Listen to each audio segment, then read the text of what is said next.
Geek Therapy Radio.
Welcome to the Geek Therapy Radio podcast. I'm your mental curator, Johnny Hamburger, and I hope it's not being picked up in the microphone, but I've got my drink, which is a drank with a capital A, just a capital A right in the middle of the word.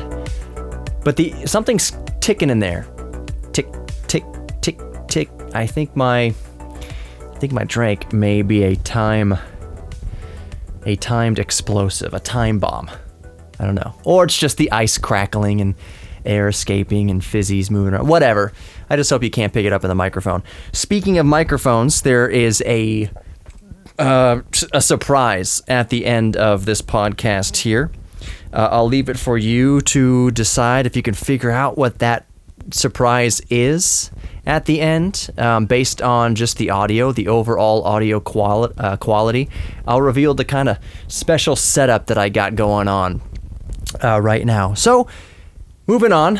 It's been a few days since I've done a podcast. In my last podcast before the broadcast, I went into detail on the state of GTR with what I intend to do going forward here with Geek Therapy Radio. And if any of you are new listeners from the 8-Bit Guys audience, Colin's This Does Not Compute audience, or Clint Lazy Game Reviews audience, thank you so much for returning for another podcast. I know that when I do podcasts with more established creators, that most of you will listen to that one podcast, but it's a very special thing. There's like a very small percentage, it's just averages, that stick around and will listen to the second one. Give this guy a second chance. So I very much appreciate you being here for the second podcast.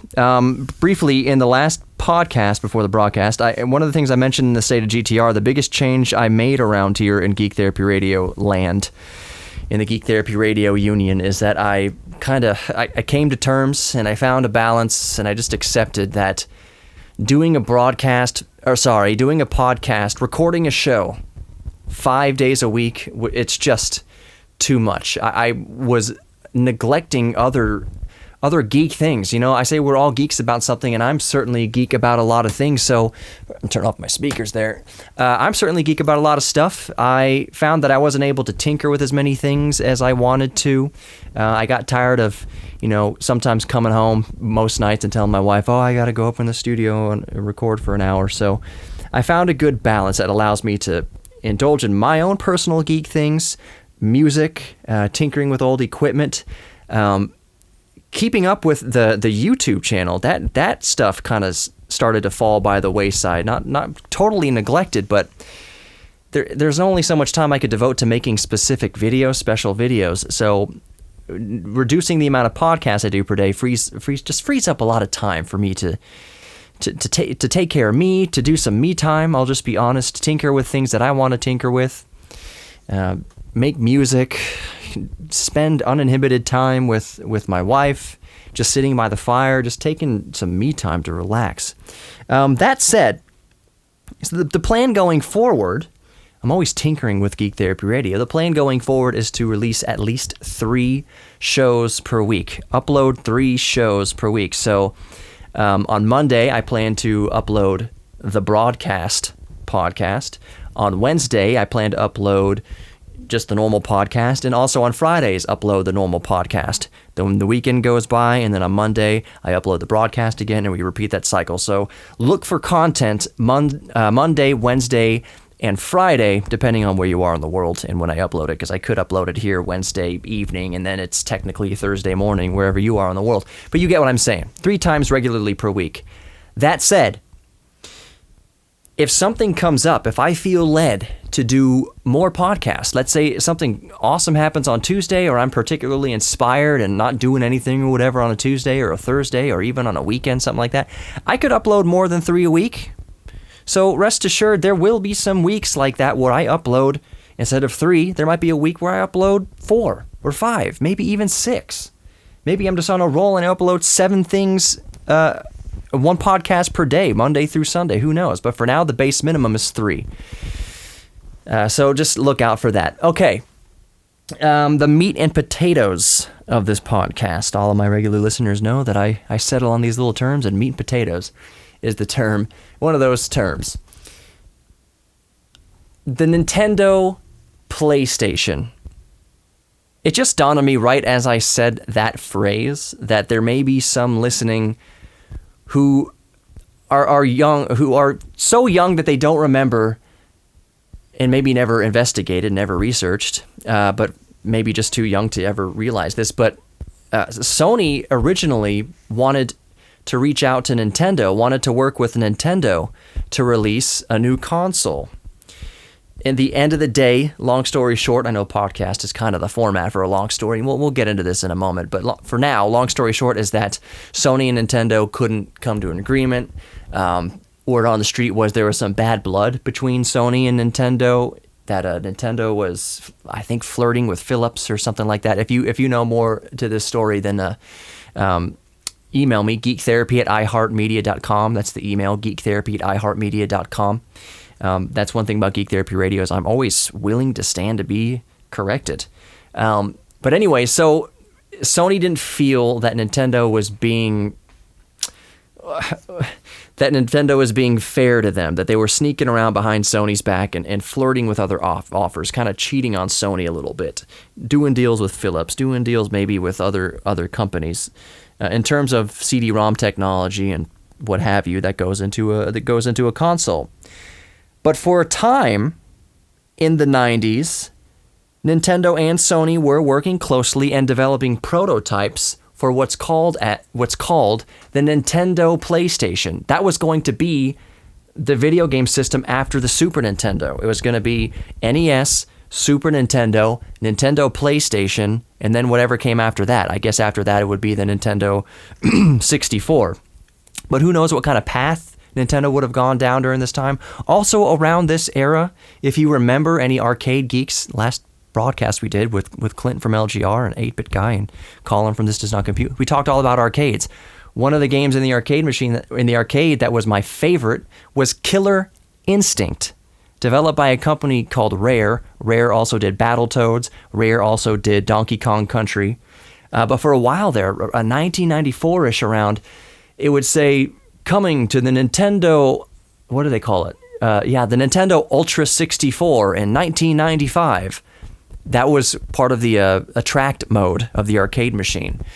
And we'll show this little video of the Nintendo Ultra 64 logo, not the Nintendo 64 logo. It wasn't called the Nintendo 64 at that time. They thought it was going to be called the Ultra 64. Coming in 1995 for the Nintendo Ultra 64, which didn't happen. Anyway, Nintendo 64 was what it would be called, came out in 1996. But that was a very interesting era. Around the mid-90s, early 90s to mid-90s, just after the Super Nintendo, was a very fascinating era. It was the time to be alive for those of us who grew up with video games. You know, we had the bit wars, 8-bit, 16-bit, 32-bit, 64-bit, and then we just kind of stopped counting after that. But it was very fascinating. Nintendo was looking for their next thing. Sega Genesis was around. When did the Sega Saturn came out? I want to say the Saturn came out in 95, if I'm not mistaken. The 3DO, Panasonic 3DO, actually Panasonic, it was other companies developed the system as well.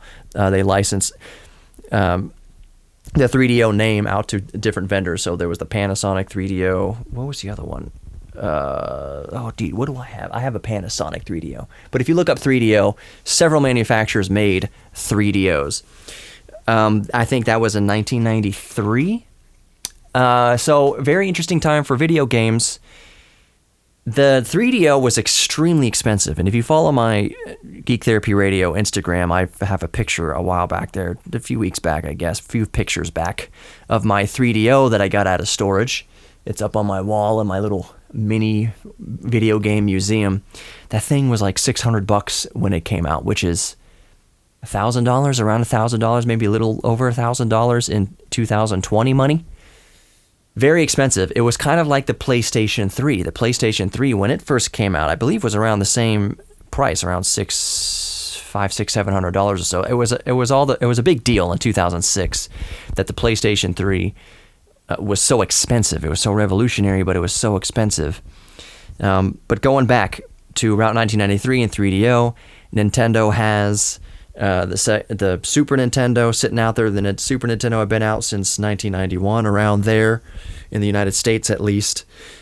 And the CD technology it moved so quickly that Nintendo had to start thinking about their next generation, preferably CD-based console, fast. The Super Nintendo hadn't been out for more than a year or two before Nintendo started talking to Sony about, or vice versa, about the Nintendo PlayStation, which would be a CD-based Nintendo.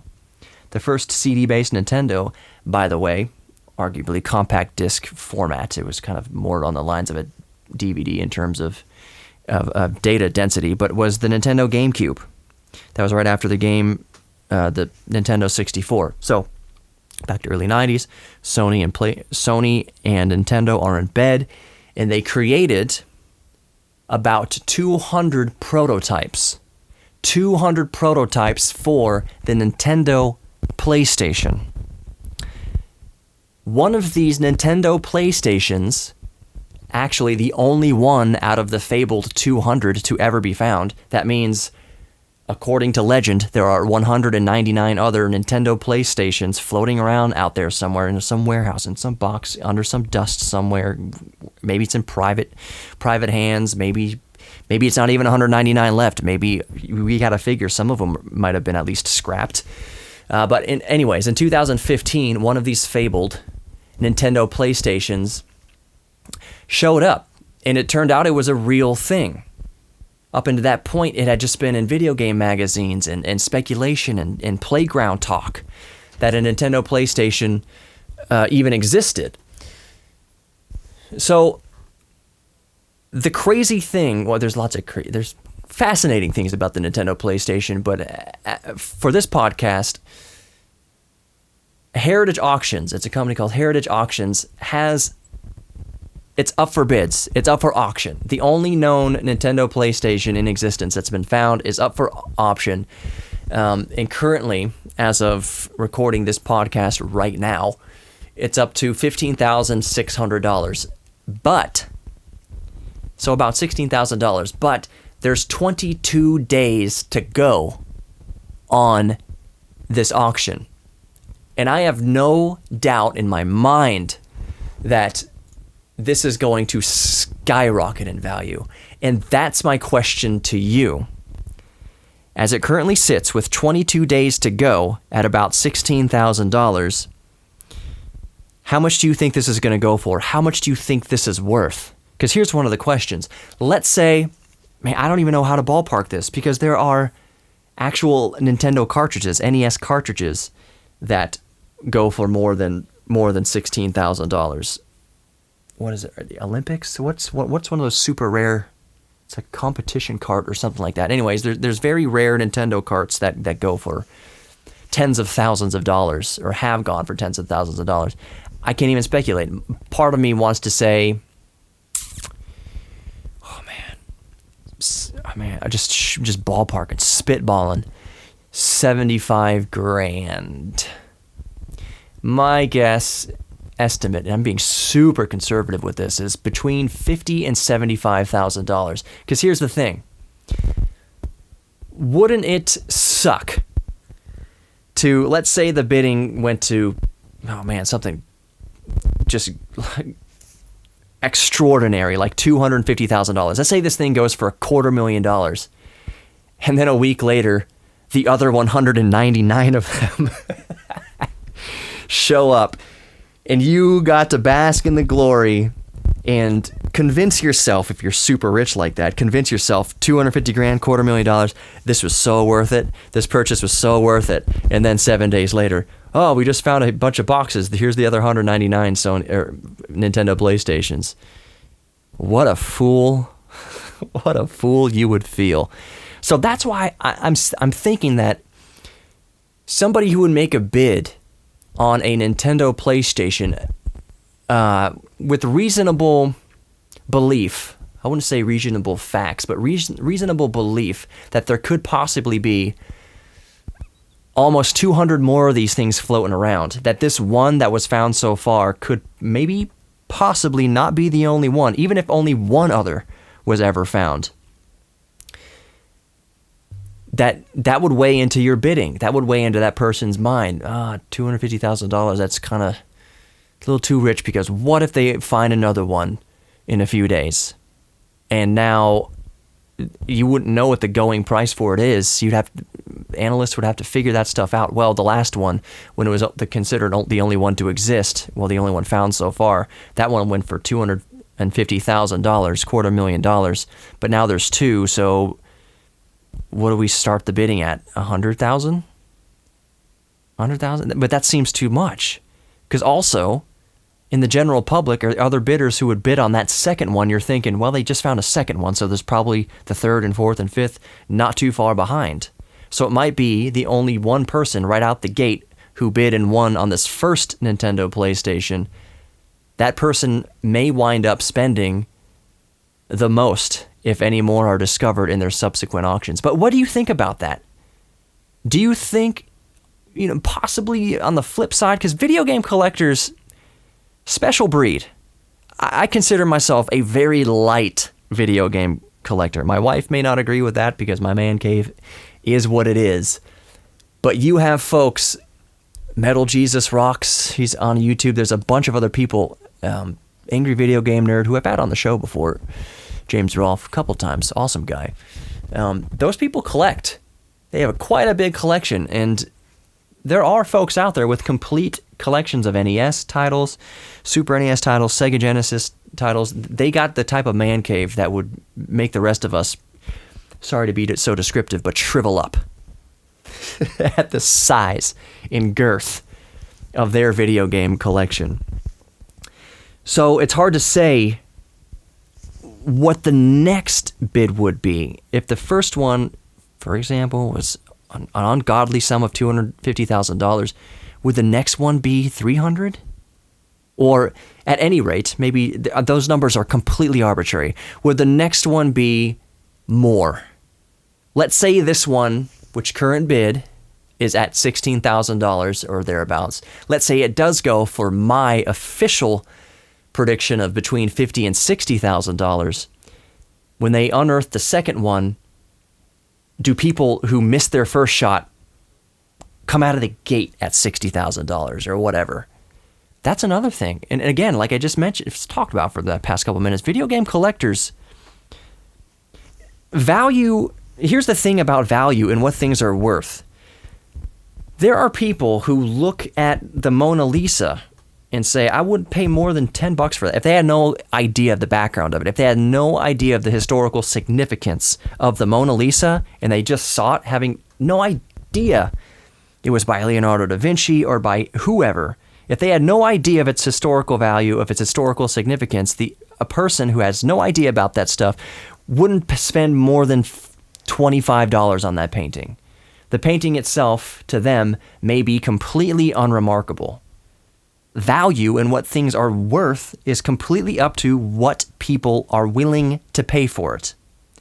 Now, what people are willing to pay for it has everything to do with the item's significance. I often wonder, what if I got super famous? What if Geek Therapy Radio or my brand or whatever became just globally recognized, and I am just this multi-hundred millionaire and I'm doing well? It's hard to think that the pair of boxers, the pair of underpants I'm wearing right now, that I've been wearing all day and sitting in all day, the world would tell me right now that it's worthless. There's nobody in their right mind who would give one wooden nickel for my 12-hour-old, I guess at this point, underpants. How much would you pay for Queen Elizabeth's underpants? Welcome to Geek Therapy Radio, where we get silly like this sometimes. What do you think the Queen of England's dainties are worth? Do you think there's value added if they are, you know what, screw it, soiled to some degree? I know that's a thing in Japan. I'm not just being gross for the sake of being gross. There are vending machines in Japan where men or curious women can pay real money to vend used women's underwear. That's a thing. And you hear that, and I know a lot of people listening, oh, that's kind of shocking, that's weird, that's gross. Think long and hard about that. Is it that weird? Think about all the stories you've heard, people that you might know.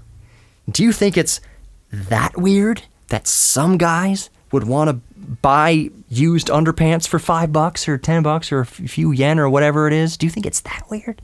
Is it really that shocking? Nah. We've all been on the internet for more than 5 minutes. We know that in the grand scheme of the world, buying used women's underpants is G-rated in comparison to the other fetishes, I guess you could call it. There are some truly, I hesitate to call, confused people out there. Hey, you're into what you're into. If it doesn't hurt you or your person you're with, or it doesn't hurt anybody else and it doesn't hurt you, you know what? What you do in the privacy of your own home with willing participants is up to you. This is one of those podcasts where sometimes I have parents ask me, is your podcast suitable for children? I'm like, it ranges usually in between G and PG-13. Usually. I did one episode where I went over the etymology of the most famous curse words. That one's rated R, but that's definitely marked explicit, and unless you pass an age verification, there's no way for a minor to really listen to that. But anyways, I was talking about Nintendos. Now I'm talking about buying soiled underpants. And before that, I was talking about how much do you think the Queen's underpants are worth. Before that, I was talking about value and worth has everything to do with what an individual is willing to put into an item. That if somebody had no idea what the Mona Lisa was, and it's on the surface, it seems like an unremarkable painting. But once you add in the fact that it's centuries years old, was painted by Leonardo da Vinci, that's where the hundreds of millions of dollars of value comes in.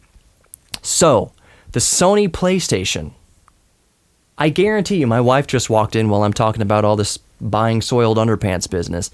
I guarantee you, the Nintendo PlayStation to my wife is worth nothing. She has zero interest in it. She probably doesn't care at all about it. To me, it has significantly more value. It's so valuable to me that I know that I'm not even going to try or even entertain or think or fantasize about the notion of buying it. Babe, are you close? She's scooping the kitty litter. She's a trooper. Babe, will you come in here for a second? I'm doing an experiment. You are unfortunately here at just the right moment. The Nintendo PlayStation. Okay, just look at this thing. Mm-hmm. What would you, my wife, pay for that? I'm not going to tell you anything about it. Just like you saw that in a bin somewhere and it just, someone said, make me an offer on it. What would you pay for it? I feel like this is a trick question. It's not a trick question because the answer, how much do you care about that? How much does whatever that is interest you? Not very much. Okay. So you would probably wouldn't... $20. $20 if that. Yeah. really what you would probably do is walk right by it or just tell me about it. I would tell you about it. Like, there's this thing over there. I have no idea what it is. There's this really old game thing. Yeah. That you would love, probably. Yes. It's old. Yeah. So, but if you were walking by and someone said, "Will you buy this?" Some street vendor, you probably wouldn't buy it, but the most you'd do if you just couldn't shake them off you was $20. $20. Okay. Well, right now the starting bid for this thing is about $16,000. Get out. Yeah. Why? Because it's one of 200 supposed Nintendo PlayStations to exist. Back in the 90s, Nintendo and Sony were coming up with a console. It was going to be called the Nintendo PlayStation. Sony got felt like they got cheated on, like Nintendo was cheating on them with Philips or some other company in developing a thing. So they pulled out of the arrangement. But while they were in talks, they built supposedly 200 of these. In 2015, only one of them has ever surfaced. This thing. The only known in existence Nintendo PlayStations. It's kind of a symbol of what could have been. That's kind of this, like, it's a pinnacle example of how video game history as we know it could have altered at that point. That it's like an evolutionary tree, like branched off from there. There's something happened at this point, and the ancestors in the evolutionary tree split off. Sony said, screw it, we'll make our own thing. Now they have Sony PlayStation, Sony PlayStation 2, PlayStation 3, PlayStation 4, PlayStation 5. Microsoft did all their own stuff. Nintendo obviously went on their own way. We had the Nintendo Switch. We probably wouldn't have the Nintendo Switch today if that thing didn't exist, if that Nintendo PlayStation didn't exist and all the history around it. So that's why, to collectors, it's already about $16,000. That's the bid. And there's 22 days left on the auction. And I predict it's probably going to go between 50 and 75,000. Are they buying it to play it, or are they buying it to have it? Honestly, probably both. I'm not sure that I can't see here, because that's a good question. Does it come with any sort of development software? Were they working on a game for it? What games would they play? Like prototypes. So it has two things. It's cartridge. There's a cartridge back here, and there's a CD-ROM loader up front. So when did you say this was? 90s. Huh. Early to mid 90s is when they were working on this. It's a very pivotal time, and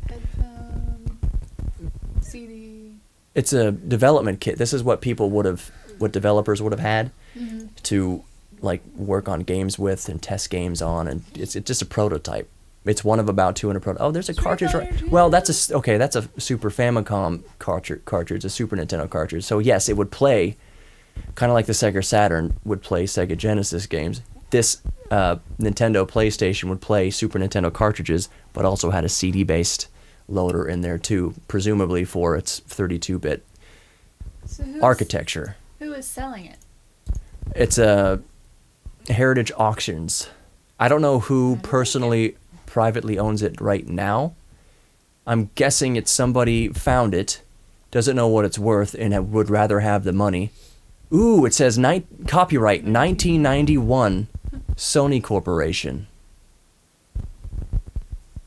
Interesting. It's very fascinating. Fascinating. Yeah. So, again, you say, having not known what it is, now that you do know what it is. I see that and think the only time I would ever see that is probably in a yard sale. Yeah. And that may be where it turned up. Nobody's going to pay $16,000 at a yard sale. They're going to... No. What's your lowest? And honestly, what's going to happen is, let's say the next one does turn up at grandma's yard sale. Somebody... If there happens to be lightning strikes and the planets align, and there's somebody walking down a random street who is very familiar with the whole Nintendo PlayStation story and actually saw prototype number 2 sitting on a card table at a yard sale, that person, I want to believe, I want to have faith, because if it was me, I want to have faith that there would be a person like me who maybe wouldn't completely lowball the person, because there are people, believe me, I think most people would say, I'll give you $20 for that, or $50 for that. And the whoever's fine, I don't even know where to take it. Some video game thing, $50, that's pretty good. There's a person who would do that, $50, turn around and auction it for 20 grand. There are people like that. I feel. Why wouldn't they? If they can get. I know, and I don't necessarily blame them for it. I think what I would here's a good middle ground. I don't know why I'm grabbing your arm for this, but here's a good middle ground. I would pay the $20 or $50 for it. Say, I'll give you $50 for this thing. Then I'd auction it, and I would come back and say, this thing, by the way, sold for 100 grand. Here's 20 grand. Like, here's your cut. Here's your finder's fee. 30 grand, something like that. Here's the 10 grand. real question. $3. The $1 million question is, how did you get from the Queen's underwear to this PlayStation, Nintendo? How long have... I just heard that coming up this text. Yeah, you just came home at the right time. Because I was talking about... That's drank. I know. Okay. I was talking about value has nothing to do with what you think, what one person thinks it's worth. It's whatever an individual is willing to put into it. That's what the value is. Compound that with historical significance and all that. But if someone doesn't know all the historical significance, they have no baseline for value, so they'd say $20. Sure. Even though right now it's worth $16,000. $15,600. So there's people out there who would say, I would never pay $16,000 for that thing. Well, great. It's not for you. You're not you're not who this auction is aimed at. This isn't your auction. So don't bid on it. Don't come into a $16,000 auction and I'm not paying for that. Big fuddy-duddy in the background. I'm not paying for that. $16,000. It's not aimed at you. It's not for you. Preach. There are people out there who say, I would never spend $200,000 on a car.